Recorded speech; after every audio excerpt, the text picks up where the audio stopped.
ሰላም ጤና ይስጥልኝ። ታማኝ የመረጃ ምንጭ ሆነው ከሎሚ ቴሌቪዥን የሰዓቱ ዜናዎች ይዘንላችሁ ቀርበናል። ከሀገር ውስጥ ፖለቲካ እስከ ቀጠናዊ የጸጥታ ሁኔታዎች ድረስ የተሰሙ አበይት መረጃዎችን ዋና ዋናዎቹ አስቀድመን እናደምጣቸዋለን። ህወሓት የሰጠውን ይፋው ምላሽና መግለጫውን ተከትሎ የተሰነዘሩ የታዛቢዎች ትችቶችን በቀዳሚነት የምንመለከተው ጉዳይ ሆናል። ህወሓትን ከኢትዮጵያ ምድር መንቀል ይኖርብናል፣ ኢዜማ ከመንግስት ጎን ለመሰለፍ ጥሪ ማቅረቡ አነጋጋሪ ሆኗል። የአገው ዲሞክራሲያዊ ንቅናቄ አዴን የክልልነት ጥያቄው ይፋ አደረገም። የምዕራብ እዝ አዛዥ የማጥፋት ዛቻና የአማራ ክልል ወታደራዊ እጣ ፈንታ በመከላከያና በፋኖ መካከል የከረረው አዲሱ የኃይል ፍጥጫ በዝርዝር እንመለከታለን። ለአሁን ያዝናቸው አርዕስተ ዜናዎቹ በከፊሉ እነዚህ ነበሩ። አሁን ደግሞ የክስተቶቹ ዝርዝር መረጃም ምክንያቶችና ተያያዥ ትንታኔዎችን ሰፋ አድርገን ወደምናይበት ወደ ዝርዝር ዜናዎቻችን እንሻገራለን። አብራችን ቆዩ። የአሜሪካ መንግስት በህወሓት አመራሮች ላይ የጣለው የቪዛ ማዕቀብና ገደብ ውሳኔ ተከትሎም ህዝባዊ ወያነ ሓርነት ትግራይ ህወሓት ያወጣውን ይፋው መግለጫ በቀጠናዊ የዲፕሎማሲ ምህዳር ላይ አዲስ የቃላት ጦርነት እንዲቀሰቀስ አድርጓል። ድርጅቱ በዋሽንግተን ውሳኔ ላይ ያለው ከፍተኛ ቀጠና ቅሬታ የገለጸበት ይህ መግለጫ ዋሽንግተን በሰሜን ኢትዮጵያ የሰላም ሂደት ላይ የያዘችው አቋም በጽኑ የሚሞገትና የተፈጠረውን ዲፕሎማሲያዊ ጫና ወደ ፌዴራል መንግስት ለማዞር ያለመ ሰፊ ስልታዊ ይዘት አለው። ይሁን እንጂ ይዘቱንና አቀራረቡን በጥልቀት ለተመለከቱ የፖለቲካ ታዛቢዎች ግን መግለጫው ከተግባራዊ የሰላም ፍላጎት ይልቅ የተለመደው የኃላፊነት ሽሽትና የዲፕሎማሲያዊ አቅጣጫ ማስቀየር ስልት ያገናዘበ ነው የሚሉም ጠንካራ ትችቶችን አስከትለውበታል። ህወሓት የአሜሪካው የውጭ ጉዳይ ሚኒስቴር ያደረገው ግምገማ ያልተሟላና ሚዛኑ ያልጠበቀ ነው በማለት ሙሉ በሙሉ ውድቅ አድርጎታል። ድርጅቱ የአሜሪካን መንግስት በይፋ የሞገተው የተመረጠ ተጠያቂነትን እያካሄደች ነው በሚል አቋም ነው። ህወሓት እንደገለጸችው የፌዴራል መንግስት በትግራይ ላይ የጣለውና በተግባር የቀጠለው ዙሪያ መላሽ ከበባ፣ ሰፊ የወታደራዊ ጫናዎችና ተከታታይ የሰው አልባ ድሮን ጥቃቶችን አሜሪካ እያወቀች በውሳኔዋ ላይ የጠቀሰችው ምንም ነገር የለም። ይሁን እንጂ ድርጅቱ በመግለጫው ላይ በፕሪቶሪያው ስምምነት መሰረት በራሱ በኩል የተጣሉትን ዋነኛ ግዴታዎችን በተለይም የተዋጊዎች ትጥቅ የመፍታትና የመበተን ሂደት ምን ያህል እንደተገበረም በግልጽ ሳይጠቅስ ማለፉ አነጋጋሪ ሆኗል። ፖለቲካ ተንታኞች እንደሚሉት ድርጅቱ የጥፋቱን አጠቃላይ ሚዛን ሙሉ በሙሉ በፌዴራል መንግስቱ ላይ ብቻ ለመጫን መሞከሩም ከአሜሪካ የተሰነዘሩት ቀጥተኛ የቪዛ ማዕቀብና የዲፕሎማሲያዊ ጫና ፊቱን አዝሮም ወደ አዲስ አበባ ለመወርወር ያደረገው ግልጽ ስልታዊ ጥረት ማሳያ ነው ይላሉ። መግለጫው የፕሪቶሪያው የሰላም ስምምነት በተግባር እንዳልዋለ ለመሞገት በርካታ ጥሰቶችን በዝርዝር አስቀምጧል። የህገ መንግስታዊ ስርዓቱን ወደ ነበረበት መመለስ አለመቻሉም በአማራጮችና በውጭ ወራሪ ኃይሎች የተያዙት የትግራይ ሉዓላዊ መሬቶች አለመለቀቃቸው፣ በመቶ ሺዎች የሚቆጠሩ የትግራይ ተፈናቃዮች በደህንነትና በክብር ወደ ቀድሞ ቀያቸው አለመመለሳቸው፣ የህወሓት ህጋዊና ፖለቲካዊ የፓርቲነት እውቅና በምርጫ ቦርድ በኩል አለመመለሱም እነዚህ ነጥቦች በመሬት የረገጡ እውነታዎች ቢሆንም የሰላም ስምምነት የሚተገበረው ግን በሁለቱም ወገኖች እኩል ቁርጠኝነት መሆኑን ይታወቃል። ህወሓት የፌዴራል መንግስት ድክመቶችና ስንክሳሮችን ብቻ ለይቶ በማጉላት የራሱን ግዴታዎችን አለመወጣቱን ለመሸፈን መሞከሩም በሂደቱ ላይ ትልቅ ስጋት ፈጥሯል። በተለይም ክልሉ ከሰኔ 1 ጀምሮ ባካሄደው ፌዴራል መንግስቱ እውቅና ባልሰጠው አወዛጋቢ ምርጫ መገፋቱን መጥቀሱም ድርጅቱ በህዝቡ ዘንድ ያለውን መሸርሸር የጀመረ ቅቡልነት ለማስከበር እያደረገው ያለው አስገዳጅ የህልውና ትግል ያሳያል። የድርጅቱ መግለጫ በትግራይ ህዝብ ላይ የደረሰ ያለው መጠነ ሰፊ የሰብአዊ ቀውስ፣ የሰራተኞች ደሞዝ መቋረጥና የምግብ እጥረት ስቃይ ሙሉ በሙሉ በፌዴራል መንግስት ፖሊሲዎች ብቻ አሳቦ ማቅረቡን ነው።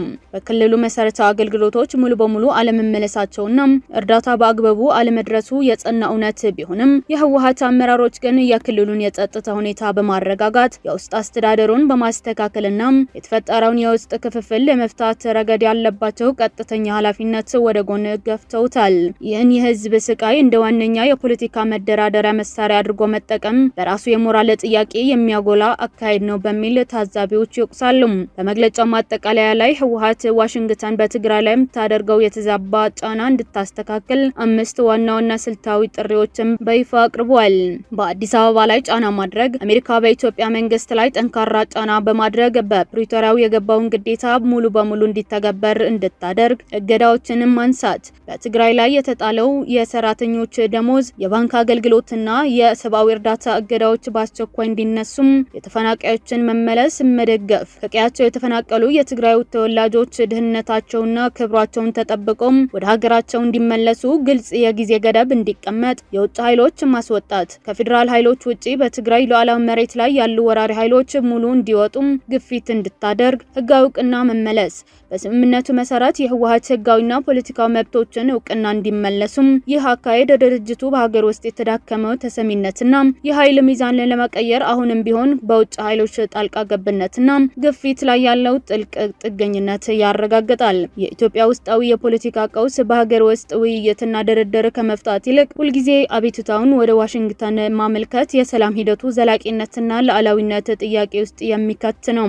በአጠቃላይ የህወሓት መግለጫ የሰሜን ኢትዮጵያ የሰላም ሂደት አሁንም ቢሆን በከፍተኛ ጥርጣሬና በክስ አዙሪት የተሞላ መሆኑን ያሳያል። የአሜሪካ የቪዛ ገደብ ውሳኔ በመቀሌ ያሉት አመራሮች በእጅጉ አበሳጭቷል። ይሁን እንጂ ኃላፊነት ሽሽቱና ጣትን ወደ ሌላ የመቀሰሩ የቆየ ፖለቲካ ጨዋታ በትግራይ ሆነ በመላ ኢትዮጵያ ዘላቂ ሰላምን ለማምጣት ያለውን ተስፋ ያጨልመዋል።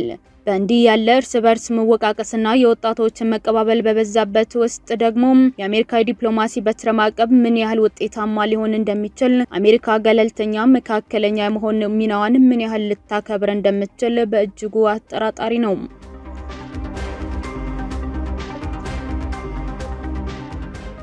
ህወሓትን ከኢትዮጵያ ምድር መንቀል ይኖርብናል። ኢዜማ ከመንግስት ጎን ለመሰለፍ ጥሪ ያቀረበ።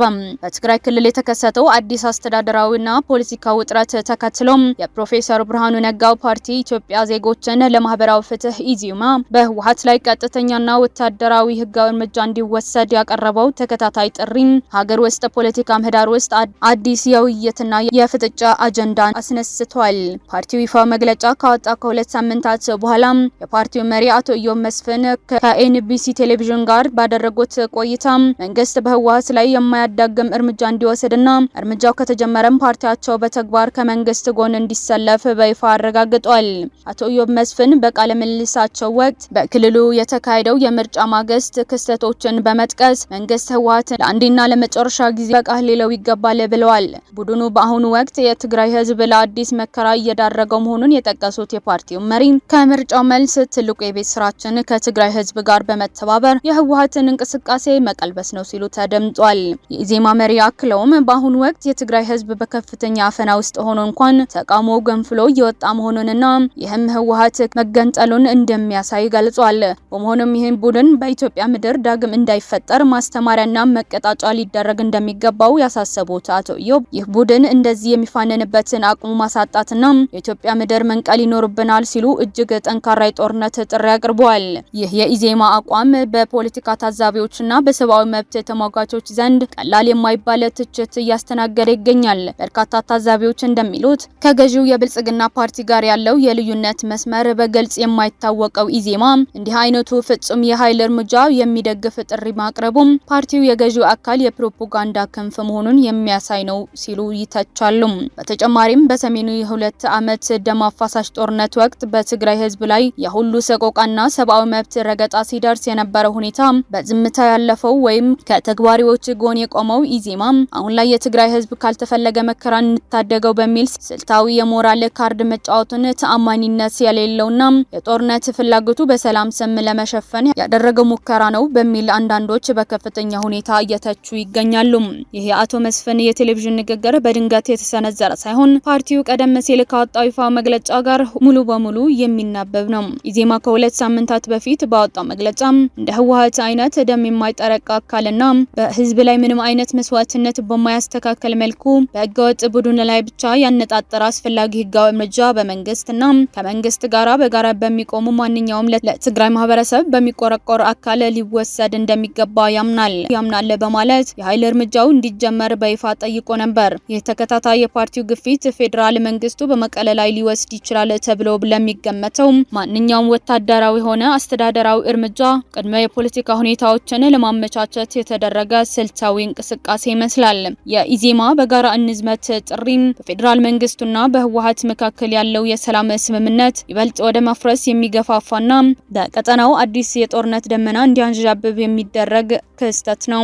የኢዜማ በጋራ እንዝመት ጥሪ በፌዴራል መንግስቱና በህወሓት መካከል ያለው የሰላም ስምምነት ይበልጥ ወደ መፍረስ የሚገፋፋና በቀጠናው አዲስ የጦርነት ደመና እንዲያዣብብ የሚያደርግ ክስተት ነው። ይህ አቋም በመጪው ሳምንታት በፌዴራል መንግስቱ ውሳኔዎች ላይና በሀገሪቱ የፖለቲካ ኃይሎች ሰልፍ ዙሪያ ምን አይነት ለውጥ እንደሚያመጣ በቅርቡ የሚከታተሉት ይሆናል። የአገው ዲሞክራሲያዊ ንቅናቄ አዴን የክልልነት ጥያቄ ይፋ አደረገ። የአገው ተወላጅ የጸጥታ አካላትና ወጣቶች ንቅናቄው እንዲቀላቀሉም ጥሪ አቅርበዋል። የአገው ዲሞክራሲ ንቅናቄ አዴን የአገው ህዝብ የራሱን እድል በራስ የመወሰንና የክልልነት ጥያቄ በኢትዮጵያዊነት ማዕቀፍ ውስጥ ለመከበር ሁለንተናዊ የትግል ዝግጅት እያደረገ መሆኑን ገለጸ። ድርጅቱ ሰኔ 11 ቀን 2018 ዓ.ም ባወጣው ይፋዊ ድርጅታዊ መግለጫ የአገው ብሔራዊ ክልላዊ መንግስት ለመመስረት ህዝቡ ከዘመናት መዋቅራዊ በደልና ጭቆና ለመታደግ ቆርጦ መነሳቱ አስታውቋል።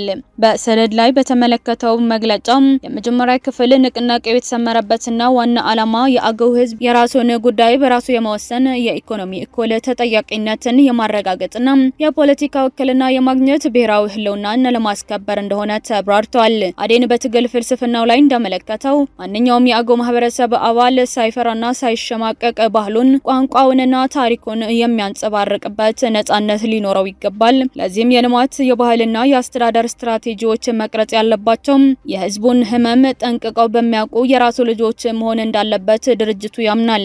በሰነድ 2 ላይ በሰፈረውና ማጠቃለያ በሆነው የመግለጫ ሁለተኛ ክፍል ደግሞ ንቅናቄው ለዓላማ መሳካት መላው የአገው ህዝብ በተግባር እንዲሳተፍ መሰረታዊ ድርጅታዊ ጥሪዎች አስተላልፏል።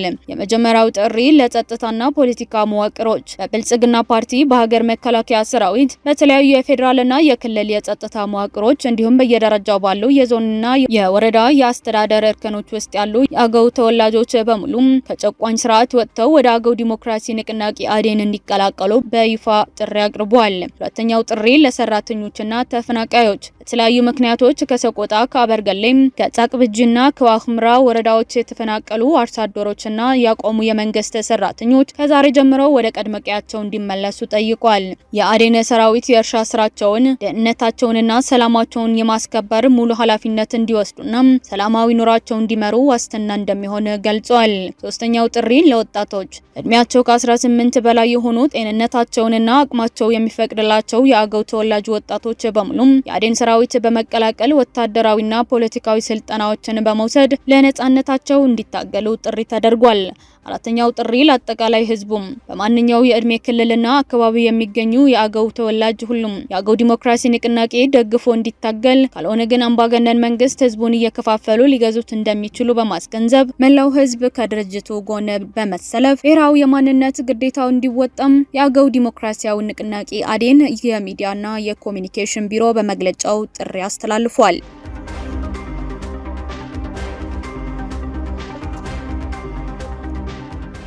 በአማራ ክልል ለረጅም ወራት ዘልቆ የቀጠለውና በሀገር መከላከያ ሰራዊት በፋኖ አማጽያን መካከል እየተካሄደ ያለው ግጭት ወደ አዲስና ይበልጥ ወደ ጠነከረ ወታደራዊ ምዕራፍ መሸጋገሩን የሚያሳዩ ይፋ መግለጫዎች እየወጡ ይገኛሉ።